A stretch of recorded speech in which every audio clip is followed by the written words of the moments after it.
Bonjour tout le monde. Bon, par rapport à notre mois, on a atteint une autre zone, les 61% de repli aujourd'hui. Évidemment, le flux était baissier. Malgré tout, j'ai quand même encouragé les gens à vérifier le comportement de marché, voir si on avait un retournement de tendance, chose qui a eu lieu. Bon, concernant le pré-market, pour ma part, on avait eu une chance ici de shorter la planification que j'avais envoyée à tous concernant notre point bas qui était juste ici. Vous voyez, on a fait un point un peu plus bas en pré-market. On avait grosso modo un range qui tenait et qui était toujours d'actualité. On a bien vu que la close s'est faite en réintégration. Et quand on traçait nos fibos par rapport à notre point haut du jour, notre point bas, ça nous donnait une planification ici pour rentrer ici à l'approche des 38, vérifier et rentrer quoi. Donc voilà. C'est pour ça que j'ai envoyé cette planif-là à tout, qui me paraissait intéressante. Après, évidemment, ça a été beaucoup plus vite.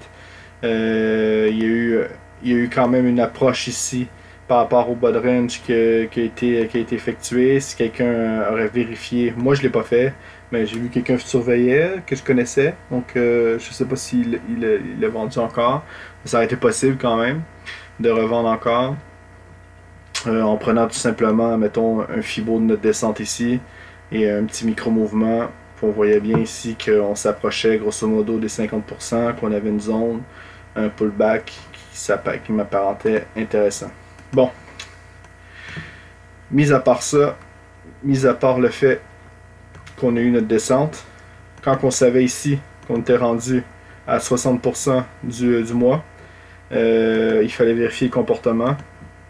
Dans le sens, il fallait voir si un overlap déjà d'un premier temps tenait et si on avait un pattern de retournement.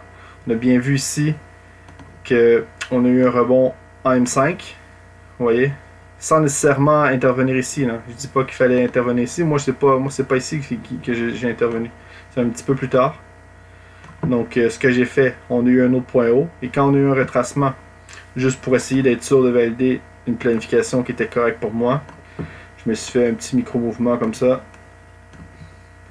Donc, on avait bien un retracement de 50% qui m'apparaît toujours intéressant, les 50, les 60. Et après, j'ai vérifié pour rentrer. En plus, j'ai souvent fait des formations là-dessus. On avait un overlap en M5 qui valait le coup de rentrer. Toujours dans l'optique de faire un swing. Vous voyez? On sait qu'on a les news des GAFA aujourd'hui.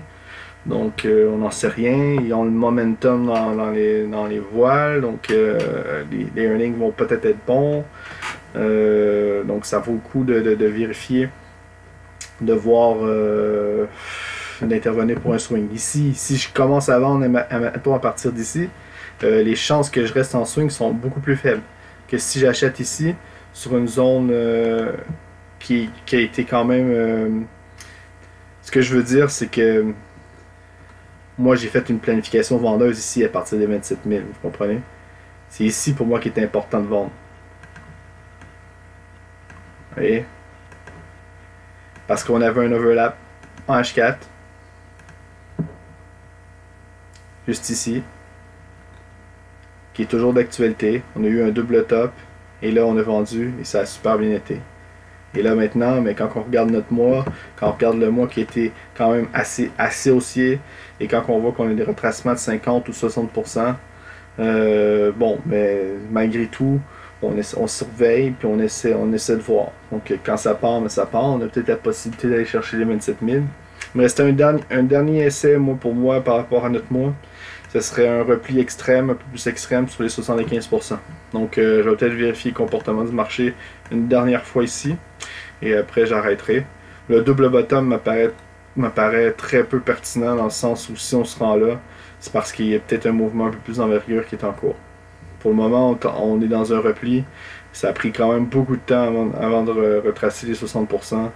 Ça a pris quand même une semaine et demie à peu près. Donc c'est pas un marché qui corrige rapidement pour le moment. Donc à titre de planification, c'est dur à dire pour le moment parce que je crois que les earnings sont sortis, sont positifs. Tout ce que moi j'ai vu à surveiller, c'est peut-être le comportement du marché. Attendez, sur mon M30, j'ai affiché toute la descente, vous voyez, qu'on est en train de vivre. Là, le marché, il va se rendre jusqu'ici, les 50%. Là. Peut-être vérifier le comportement du marché ici. Et peut-être même prendre une vente.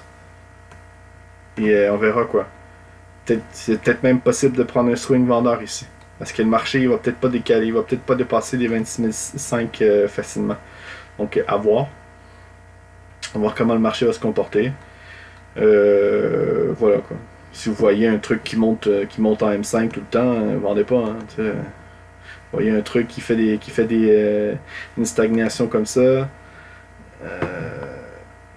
On le voit. Il stagne, puis après, un genre de bull flag. Donc, c'est toujours ça, hein, c'est toujours ça qui est important quand on voit un range. Quelle est la décision de sortie? Ben ici, dans ce cas-ci, ça a été haussière. Hein.